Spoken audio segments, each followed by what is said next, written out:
Halo, ya kali ini kita akan belajar tentang himpunan. Nah ini bagian pertama ya, kita akan belajar tentang definisi himpunan, penulisan himpunan, juga anggota himpunan.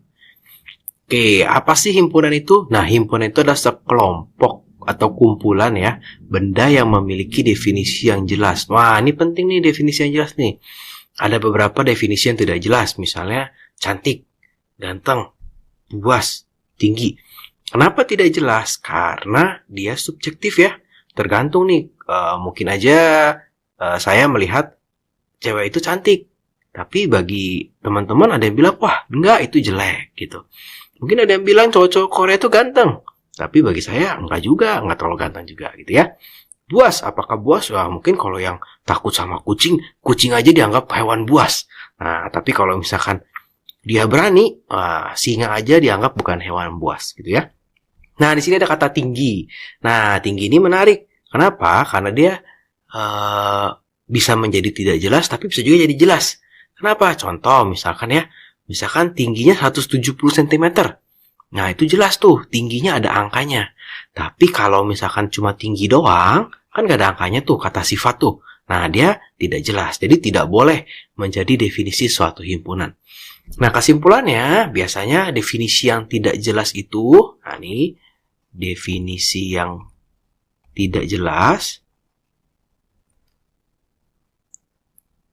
Nah, ini mengandung kata sifat, ya. Jadi kita mesti hindari yang namanya kata sifat. Nah, biasa contoh soalnya seperti apa? Contoh soalnya biasa seperti ini. Dari kumpulan benda atau orang di bawah ini, manakah yang merupakan himpunan, manakah yang bukan. Nah, jadi kalau kamu ditanya soal-soal seperti ini, yang harus kita lakukan adalah kita definisi ini. Dia jelas atau enggak. Kumpulan guru yang tinggi. Wah, kalau Daus Mini, gurunya 1 meter aja mungkin dianggap tinggi ya. Tapi kalau kita, mungkin kalau gurunya 2 meter baru kita anggap tingginya. Jadi relatif nih. Kenapa? Karena nggak ada angkanya nih ya. Jadi ini pasti bukan himpunan. Ya. Nah, kumpulan aktor yang ganteng. Sama nih, ganteng nih. Nah, ini ganteng tidak ada definisi yang jelas nih. Gantengnya seganteng apa? Berdasarkan siapa? Apa tolak ukurnya? Nah, ini jadi bukan himpunan. Gitu ya. Gampang kan? Contoh yang ketiga. Kumpulan murid SMPN 2 yang tinggi badannya lebih dari 160 cm. Lebih dari 160 cm. Nah, ini jelas nih. Walaupun dia ada kata sifat tinggi, tapi ada ukuran jelasnya. Lebih dari 160 cm. Mungkin kalau di data di sekolah itu, yang 160 cm paling ada 3 lah atau 4 gitu ya. Nah, berarti ini termasuk dari himpunan. Oke ya. Lanjut. Kumpulan warna lampu lalu lintas. Nah ini juga jelas ya, karena nggak mungkin lampu lalu lintasnya tuh relatif. Wah ini lampunya hijau, lampunya kuning. Tapi ada orang lain bilang, oh itu bukan kuning, itu ungu. Nah mungkin bisa aja kalau orang yang buta warna. Tapi secara umum kan pasti merah kuning hijau. Nah berarti ini kita anggap sebagai himpunan. Hewan berbulu halus. Nah ini ada kata sifat lagi nih. Berarti kira-kira himpunan bukan? Bukan ya. Kenapa? Karena bisa aja nih kalau yang gak suka hewan, mau sehalus apa bulunya bagi saya, bagi dia, wah ini bulunya kasar ya. Jadi ini bukan himpunan. Nah, yang F yang terakhir. Kumpulan hewan yang lucu. Kira-kira himpunan bukan? Bukan ya. Karena lucu ini relatif. Bagi saya kecoa lucu. Wah, bagi kamu kecoa lucu gak? Enggak dong. Bahkan takut ya. Apalagi kecoanya terbang. Wah, itu gak lucu sama sekali tuh. Nah, pasti ini bukan himpunan. Oke ya? Jadi gampang ya. Himpunan itu kita lihat dia definisinya harus jelas. Ya. Nah, ini adalah cara menuliskan himpunan. Ini ada beberapa cara nih menuliskan himpunan. Contohnya ini mendaftarkan ya. Mendaftarkan itu sebetulnya hanya didaftarin aja. Misalkan si A. Didaftarin aja. Oh si A itu ada 1, ada 2, ada 3, ada 4, ada 5 gitu ya. Bisa juga dengan kalimat atau kata-kata. Nah contoh misalkan si A tadi 1, 2, 3, 4, 5. Ini apa ya kalau dengan kata-kata ya. Oh ini 5 bilangan nih.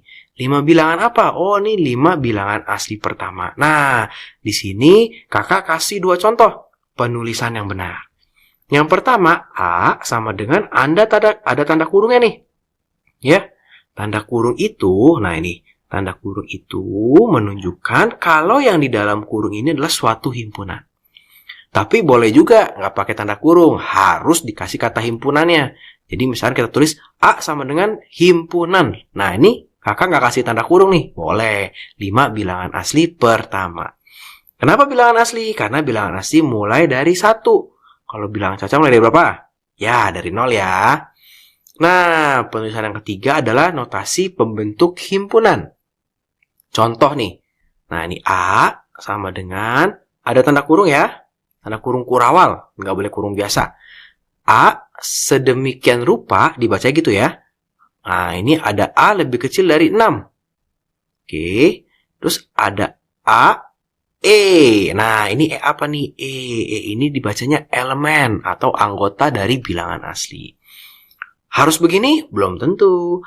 Bisa juga dong, yang ini nih yang lebih kecil dari 6-nya kita tulis lebih kecil sama dengan 5. Boleh ya?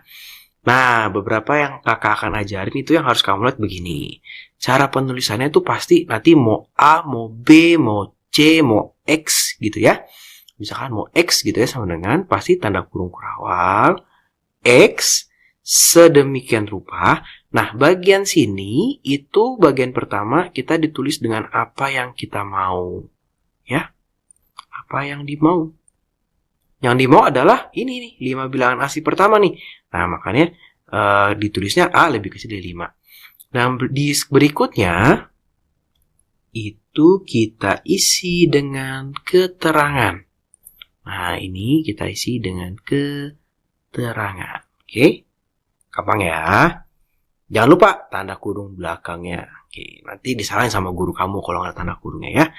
Oke, kita coba. Nah, ini ada 2 soal. Kita coba ya 2 soal ini ya. Tuliskan dalam bentuk penulisan himpunan yang lain. Nah, berarti kan tadi ada 3 ya. Kita back. Nah, tadi ada 3 ya. Ada 3, ada mendaftarkan, ada kalimat, ada notasi. Berarti yang nomor 1 ini dia dalam bentuk notasi. Artinya kita mesti tulis dalam daftar ya. Nah, didaftarkan atau biasanya bahasa kerennya listing gitu ya. Nah, gimana cara penulisannya? Oke, kita tulis. Berarti ini A sama dengan buka kurung ya. Dia mau lebih kecil dari 10 sama dengan 10. Tapi A-nya dia mau faktor dari 12. Gitu ya. Faktor dari 12. Nah, masih ingat gak gimana cara cari faktor dan faktor prima? Kalau faktor prima kita bikin pohon ya. Jadi 2. Terus ini 6. Ini 2. Ini 3. Tapi yang kita mau adalah faktor. Berarti yang kita bikin adalah tulang ikan atau kotak ya.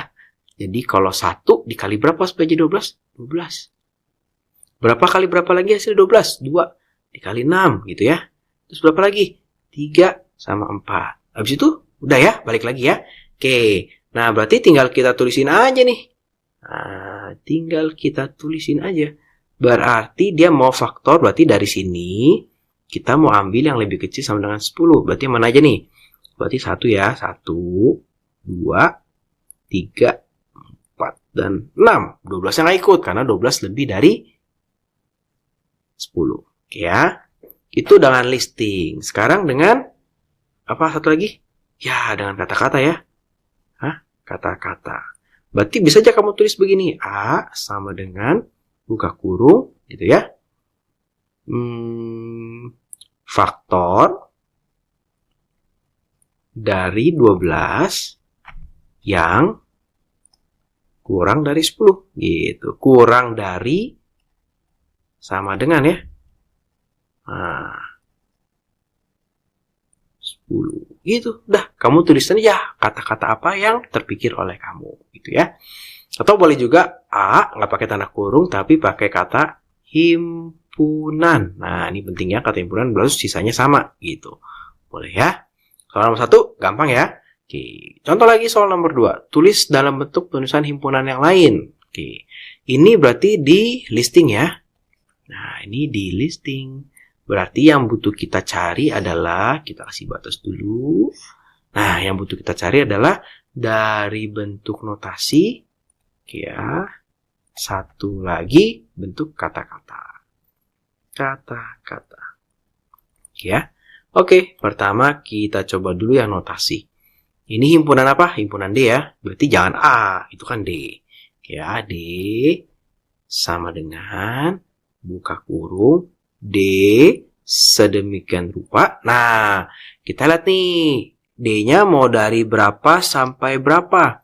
Oh, dia dari 5 sampai 13. Berarti boleh kita tulis begini. 5 lebih kecil sama dengan D.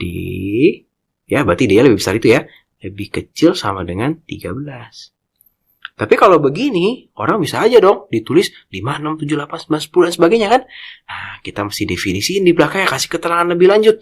Kita maunya bilangan apa gitu ya. Coba 5, 7, 11, 13 bilangan apa nih?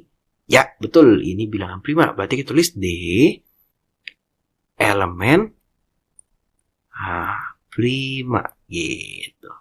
Gampang? Oke. Bagaimana dengan kata-kata? Ya udah, kita tulis aja dengan kata-kata. Berarti kita mau D itu sama dengan himpunan bilangan prima ya. Benar ya? Tapi kita mau ada batasnya nih. Dari 5 sampai 13. Berarti itu tulis dari 5 sampai 13. Oke? Gampang ya? Jadi bagaimana cara menuliskan himpunan? Teman-teman harus tahu nih ya. Berikutnya. Nah, anggota himpunan. Dari tadi kakak ngomong E dan elemen gitu ya. Nah, jadi suatu benda dinyatakan anggota suatu himpunan jika benda tersebut ada dalam himpunan tersebut. Ya benar lah. Kalau di luar nggak mungkin dong ya. Oke, anggota suatu himpunan dilambangkan dengan E. Dibacanya elemen. Elemen itu bagian gitu ya.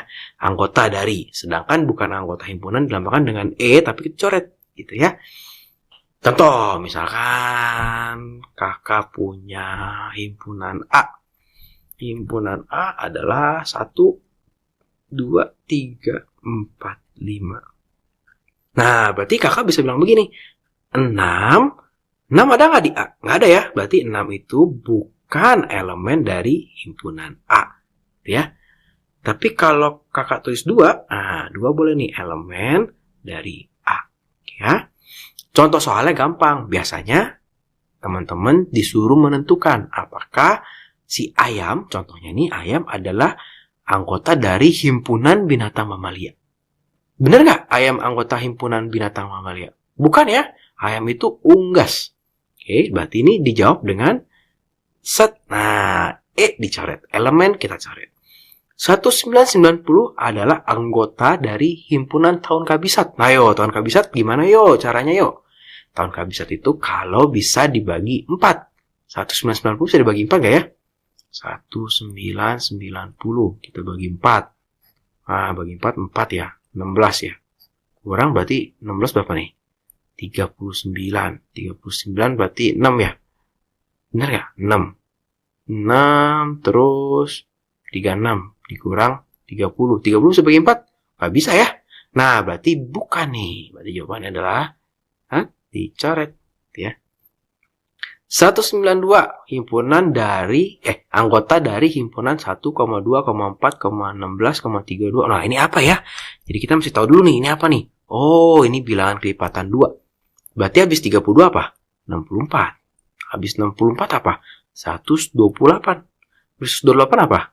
256. Berarti ada nggak 192? Nggak ada ya. Berarti ini bukan anggota. Kita tulisnya E dicoret. K adalah huruf konsonan dalam abjad. Wah, gampang ya. Ini pasti tahu nih ya. Benar ya. Oke. 12 ada bilangan komposit. Nah, apa sih bilangan komposit? Bilangan komposit itu adalah bilangan selain prima. Ayo, bilangan prima dulu apa? Bilangan prima itu mulai dari 2 ya. 2, 3, 4 bukan ya. 5, 7, terus berapa lagi? 11, gitu ya. 13. Nah.